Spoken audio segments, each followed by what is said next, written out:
नमस्कार।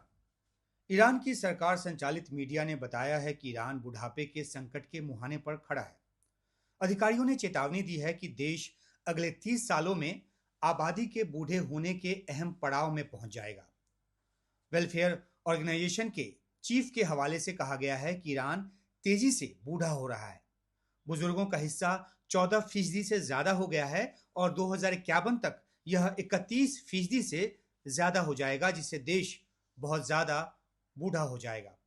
साथ ही यह भी कहा गया है कि तेहरान की तरफ से पॉलिसी बनाने में देरी की वजह से डेमोग्राफिक यानी कि जनसांख्यिकी बदलाव जो है उसके बड़े सामाजिक और आर्थिक झटके में बदलने का जो खतरा है वो सामने दिख रहा है।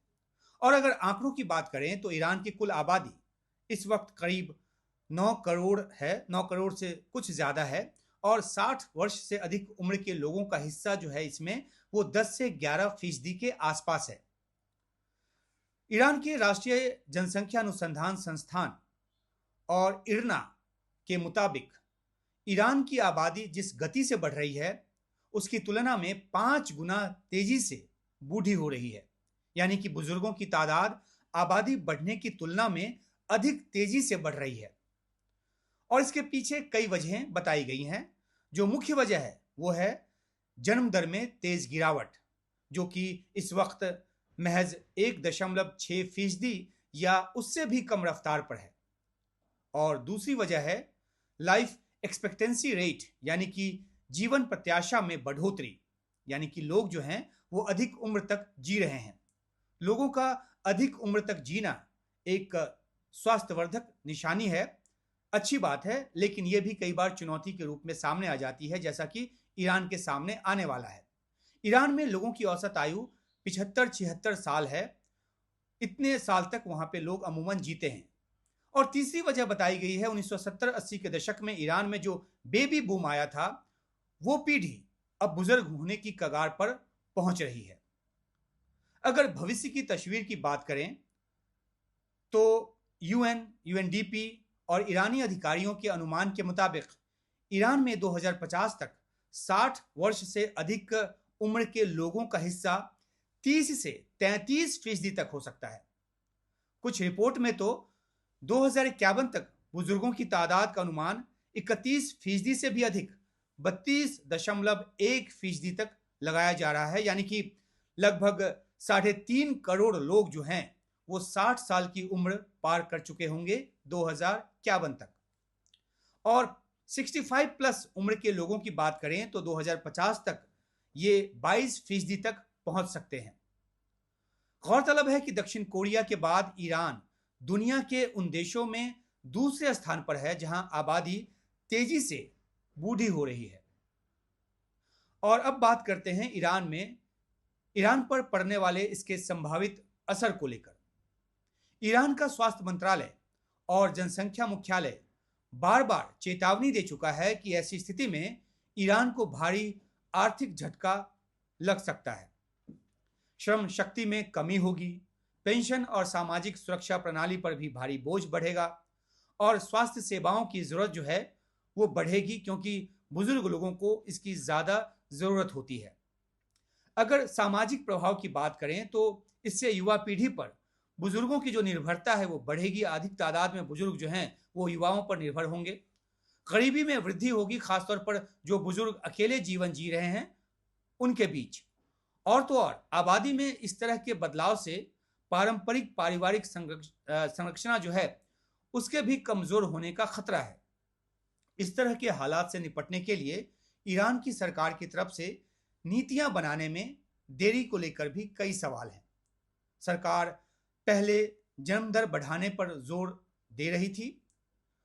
सुप्रीम लीडर खमेनेई ने भी इसकी अपील की थी। उन्होंने इस पर 2012 में ही जोर देना शुरू कर दिया था। हालांकि उनकी जो अपील है आबादी बढ़ाने की वो वैसी नहीं है जैसी कि भारत में होती है। भारत के कई नेता जो हैं उनकी तरफ से ये कहा जाता है कि 4-5, 10-12, 20-25 बच्चे पैदा करो, और वो सिर्फ इसलिए क्योंकि हिंदू की आबादी को बढ़ाना है, मुसलमान की आबादी क्योंकि बढ़ रही है। तो इस तरह की दलीलों के साथ भारत में आबादी बढ़ाने की जो बात है वो की जाती है, लेकिन ईरान में ऐसी बात नहीं है।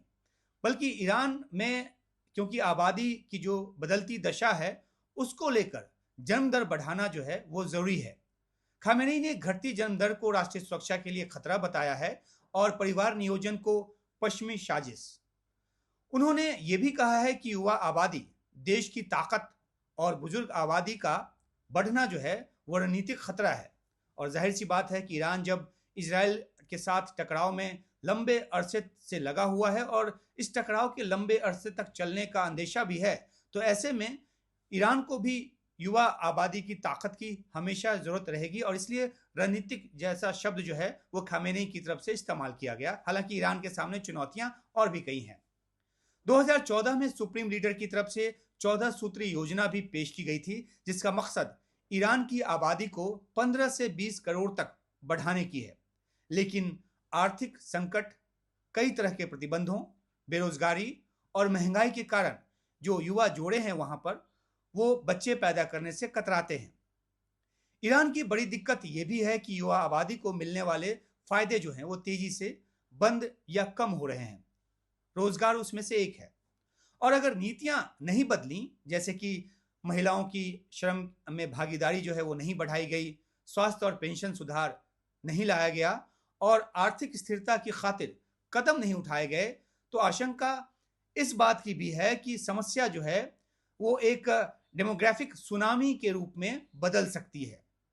कई विशेषज्ञों की राय है कि ईरान में स्थिरता जो है वो जरूरी है आर्थिक तौर पर, और स्थिति यहां तक पहुंच गई है कि अब सिर्फ जन्म दर बढ़ाने से ही नहीं बल्कि उत्पादकता, शिक्षा और सामाजिक समर्थन पर भी फोकस बहुत जरूरी हो गया है।